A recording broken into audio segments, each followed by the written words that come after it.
3-night stealth camp in central London. If you just joined the channel, I'm midway through a stealth camper van conversion of a Ford Transit Custom, the bright yellow one. It's Tuesday evening and I am driving down from the Lake District to London. I'm going to be staying there until Friday, camping in the van, and then on the weekend I'm off with the army for some training. So tonight, Tuesday night, Wednesday night and Thursday night we'll be staying in the van. This will be roughly halfway through the van build video, so we've done like the insulation, kind of the panelling, the framing, etc., a bit of the carpeting. So we really are, you know, halfway through the build. So it's obviously not finished. You know, there's still so much to do. However, I thought it'd be quite cool to test out the van in terms of like the insulation and how I kind of find, you know, camping in a pretty well busy area in London. We'll be parking up in a really good spot that I know that is essentially a free kind of private enclosed car park in quite a nice area of southwest London. So about a 3.5 hour drive left. I will catch you guys when we are a little bit closer. Right folks, I've just arrived and quickly jumped into the back of the van. First observation is this van has 2 alarm settings, one being the advanced alarm and the other being like the reduced guard. Didn't realise it had the like advanced guard on, so obviously got inside, shut the door, locked it, started moving around and the alarm went off twice until I realised, quick Google. So we've popped the reduced guard on, which means I can move around inside without the alarm going off. So yeah, it's pretty quiet here. Other cars about, but they were all just parked up and left. I'm quite near the kind of the security wall side of the business. Quite a large, like, sort of industrial plant type of thing.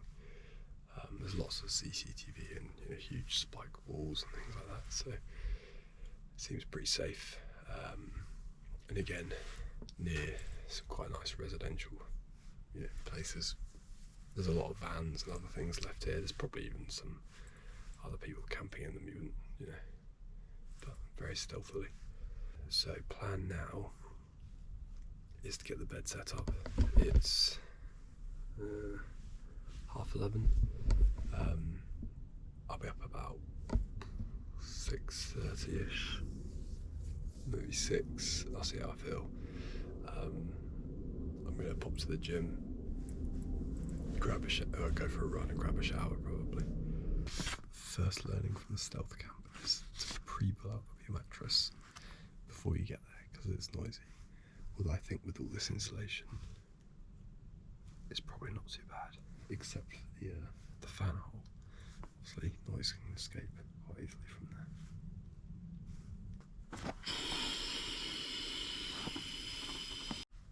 Okay, it might be a little bit tricky for you guys to see this, but for the sleep system, we're going for the X-Bed mat underneath the foam one. Then a just pretty cheap multi-mat. It's quite comfy actually. I do have a thermarest, but I thought it was a bit overkill for this. And then the Snug Pack Expedition sleeping bag, which is probably going to be way too warm. It's a decent winter sleeping bag, but I do have the Snug Pack Jungle bag with me as well. So I either just sleep with this kind of open, or yeah, switch over to the Jungle bag. Right, what I'm going to do now is get my teeth brushed and get into bed, and then we'll check in again in the morning. Good morning folks. Alright, it's 7 AM, slept pretty well, didn't wake up. The ventilation fan actually works very well, even though it's not on. I'm letting air flow in, which is really nice, no condensation. I'm wasn't too warm, a little bit chilly to be honest. I had the sleeping bag on, so that's probably why. So anyway, we're going to go jump over to Pure Gym now, and then get showered and get changed, ready for work. Alright, we're back in the van, heading over to the gym for a quick shower. A couple of quick observations actually about sleeping in the van. Obviously I've got no windows, so it's quite difficult to know what's going on around you. So what I might do is install a couple of extra of those almost like reversing cameras, but just 360 around the van, with a little screen inside, and that way I can actually see what's going on outside without having to actually just open the door. Didn't have that issue last night. However, I just think it would have been handy to have, particularly in the morning, getting out and not knowing if there's someone parked next to you or whatever. But yeah, really good night's sleep. Very pleased. It's worked out well. So yeah, go park up, head to the gym, and then jump into work.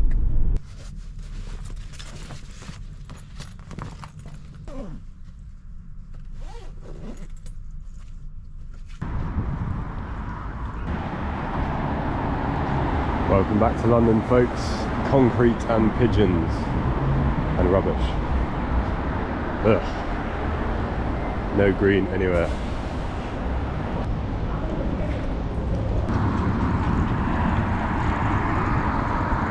Right, we're back at the van now.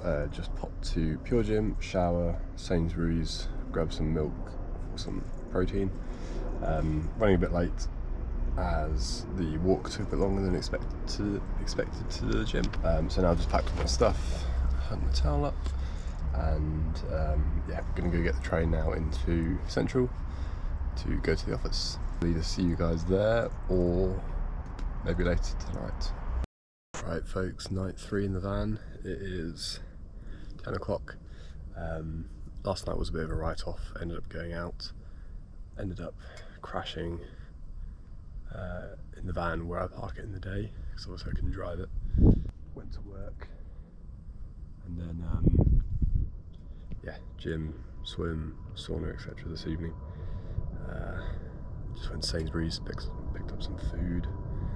Gonna cook a steak now, and some rice, egg fried rice type stuff, and then start sorting out my things, get ready for tomorrow morning. We're gonna have a cooked breakfast, hopefully in the daylight, maybe even in the park thing just nearby here. So I don't know if you can see this, but I've got the steak cooking down there. It's very large, 500 gram steak, and we're going to do some egg fried rice as well to go with it, and a load of milk as well. Cook the steak, whole plate. Go let it rest. What I've done now is put the rice in with the steak juice and butter, splash of water. Just gonna let that cook, heat up, and then crack 2 eggs in, stir it all up, a bit more butter, and then we're good to go. Restart on the steak in a second though. I'll tell you what, that steak is so good. I seasoned it with loads of Himalayan salt. Yeah, bloody good. If only you could taste how good this steak is through the screen. Absolutely unreal. Nearly there with the rice. Added the egg. Just a cheeky homemade cheap egg fried rice. I've cooked myself up a couple of eggs, 3 sausages, and some cheese this morning. Decided to just pop out to some park nearby. It's nice and warm. Yeah, cook the breakfast, so just gonna get this down me and we'll start with the day. Hi folks, we're home. I'm going to cover replacing the head unit, the existing radio, in my 2019 Ford Transit Custom. For the head unit, I've bought a multimedia screen, like an Android one that essentially slots in place where the radio unit is. Never done it before, watched a couple of YouTube videos, there's not much out there, so I'll try and work out what I'm doing and explain it as I go, so hopefully this can help somebody.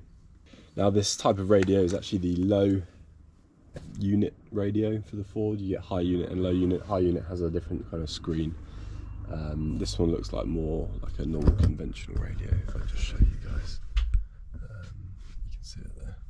But yeah, I'm gonna have to work out a way to get this radio out. I actually don't know how to do it. Not entirely sure if I can just pry it out or if it's screwed in somewhere.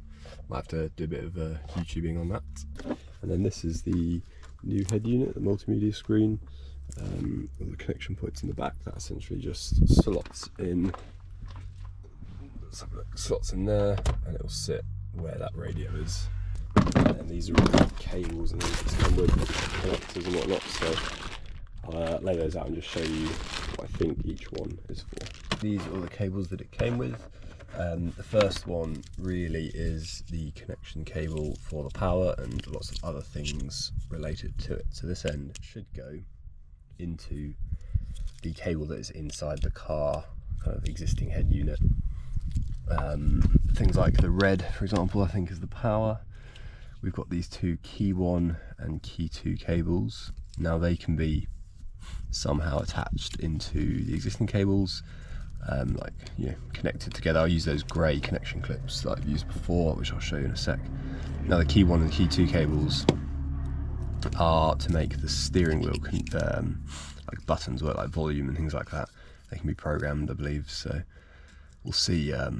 Yeah, if I decide to install those or not, I don't know. There's one that says automatic antenna. I'm not sure about that. I don't know what that one is. One of the key ones on here is, oh, here we go. So this cable here, this connects into the back of the radio unit, the power section.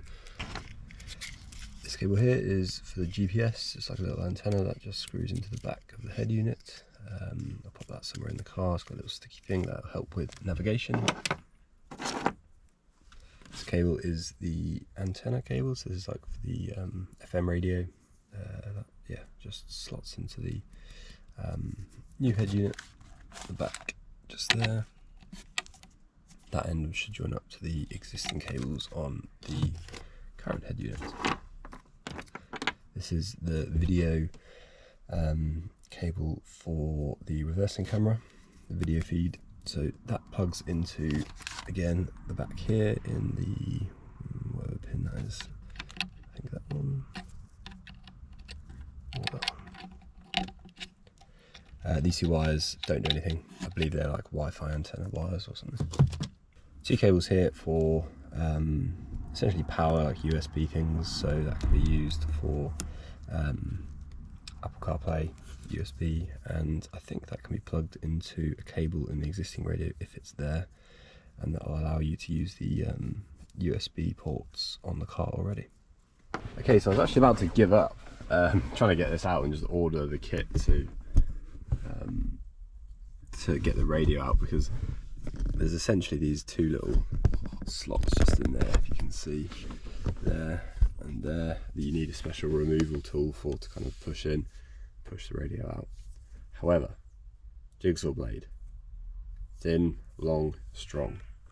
Pops it in, give it a bit of a wiggle, and it kind of unlocks it. Give it a here. There we go.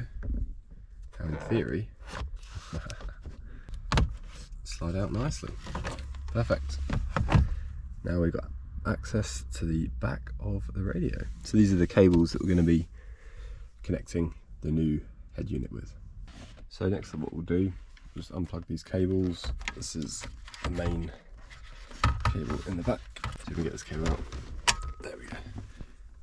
Nice. So this is that matching USB type cable, which should, once plugged in, allow for these USB ports to still work, I think.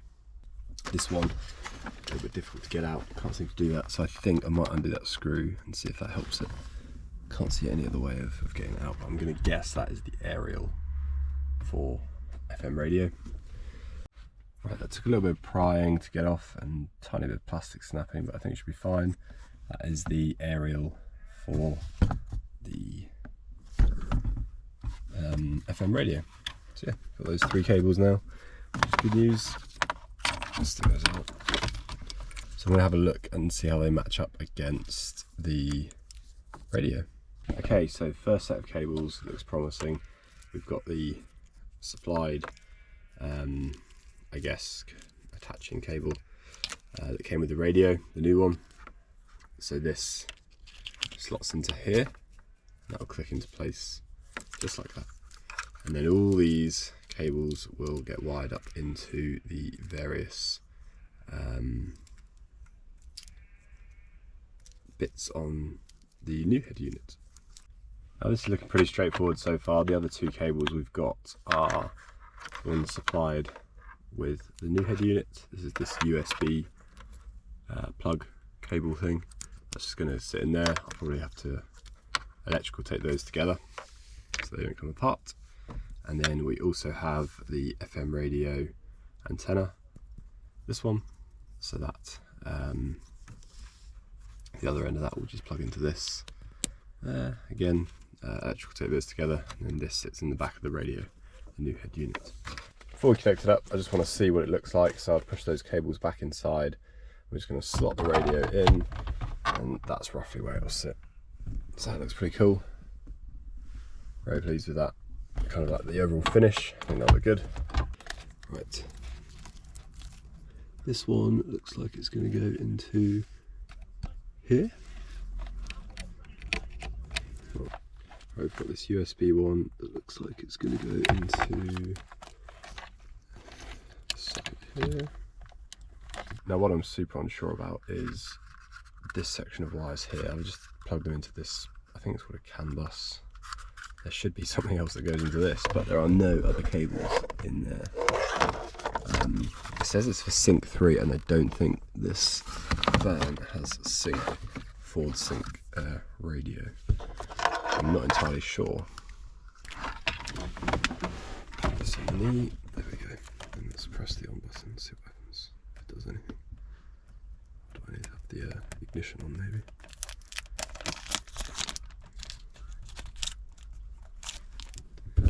Give it a turn and see if anything happens.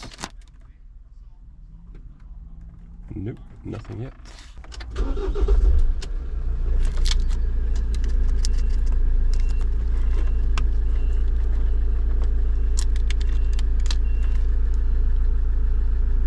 Right, it's currently the next day. Absolute fuck around because I thought it wasn't working, thought I couldn't get it to work.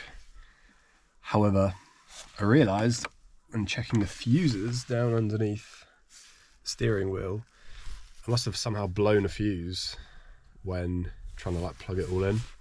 Earlier today I went to Halfords, picked up, well I tell a lie, I ordered a load of fuses from Amazon. Didn't realise it was a micro fuse that I needed rather than the mini fuse, even though this has a mixture of mini and standard. Anyway, went to Halfords, picked up a micro fuse, or a few of them, for the radio fuse thing. Popped that in, put the original radio back in, and it worked. So tried the new head unit, put the fuse back in, and it turned on. Excellent news. So we got power. So what I've done is, as you can see here, removed the tail light. There are 2 screws there, 1 screw somewhere up there, and then inside here, go through to the back, there's like a twisty, I don't know, like plastic nut in there. And unscrew. So 3 screws, the whole tail light comes out now, and then you unclip the wire loom thing that provides all the lights with power. I was trying to work out which one the reverse light is. A quick bit of googling says it's the brown and green one. Hopefully you can see that. So the second one from the right. I wasn't 100% sure, so I pulled out a multimeter to test the voltage. However, couldn't seem to get it to work on the other lights with the, just the regular lights coming on, even without, testing the reverse light. So I thought, fuck it, I'll give it a go anyway and just splice that one and see if I can get it to work. However, I started pulling the wire out just to make a bit of room and found that it's already been spliced, which makes sense because this previously had some sort of reversing camera in it, so obviously it's been removed. So there's already a reverse camera wire that I can power wire that I can use. So we're going to connect this to the red wire, which you can see coming out of here. That's the power wire for the camera. Okay, so I've temporarily twisted the power wires together. Let's find somewhere to put this ground wire. Okay, this is genuinely the first time seeing if this works with the reverse camera. So it's all wired up, turn it on, screen should come on. Oh. Now, whether it goes straight into reverse or not is a completely different story. I have no idea. I haven't plugged the radio in, so don't know about that. I haven't plugged it in yet. So if I put it into reverse, let's see if it changes or not. Doesn't look like it's changing. Okay, I realised why didn't I think it come on, because I actually had my lights off, the camera lights, car lights, so that was first getting on reverse. Yes, fucking woo! Oh yeah! Oh, fucking hell, that is cool. Right. Obviously there's massive light down there, so that's the whatever you call it, floodlight. So I'll just turn it off so we can actually see. Woohoo! Baby, I'm good. Well, I've just connected it to the home Wi-Fi and it works. So I can now watch movies and YouTube and surf the internet from the van. It's pretty cool. Anyway, I think that's enough for tonight. It's quite late. I am going to go tidy a lot of this up. I need to leave a lot of it kind of open because I've got more wires to connect up. Things like the obviously the radio antenna. I've got the microphone somewhere back here to do, so I'm going to have to run that through the dashboard and then up through the pillar column taped there. And then there's the GPS unit, which I'll probably stick in the glove box or something somewhere. Right guys, early start today, getting some done before work. What I've done is I've threaded the GPS unit thing, the wire through there, down and out. And then the glove box that's sitting in the glove box there. I've also put the USB port through that same little gap, which is just down there. And then the other one I've done is the radio. So it's gotten through there, under the steering column down there, back up onto that pillar, and it's sitting just there. I'll glue it down in a minute. Last thing I've got to do is get this aux cable. Now, I've got it feeding from the back, it comes through the pillar and it's open there. So I've got to basically send it up through the headlining, down the column, back down through the steering wheel, and out here. It's a very long cable, so plenty of room for this. So I'll just do that now. Now what I've done here is just thread it through the headliner, as you can see there, kind of peeled it back. And I've peeled off the rubber seal and just tucking the aux cord down into the pillar, partly because I don't want to have to like take the pillar off and take more of this apart. But yeah, it should fit down there. I can send it through, drop it down behind this into the underneath of the steering column. We should be good to go.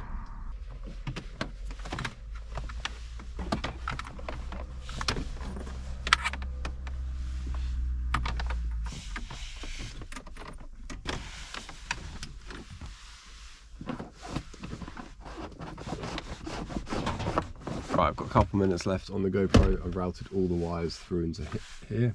I'm going to slot the fascia thing back on, so all the wires are going to be sticking out of here, and then I can hook up the head unit. Right, all cables in. I've not attached it in just yet. We'll run a super quick test. Make sure it's turning on. Make sure the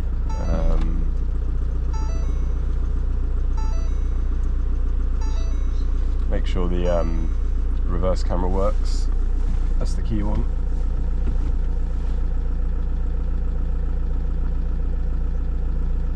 I'll tell you what, I haven't put the camera power on. That'll be why. That's fine. And then maps, I haven't set that up. GPS is in. Yeah, we should be good to go.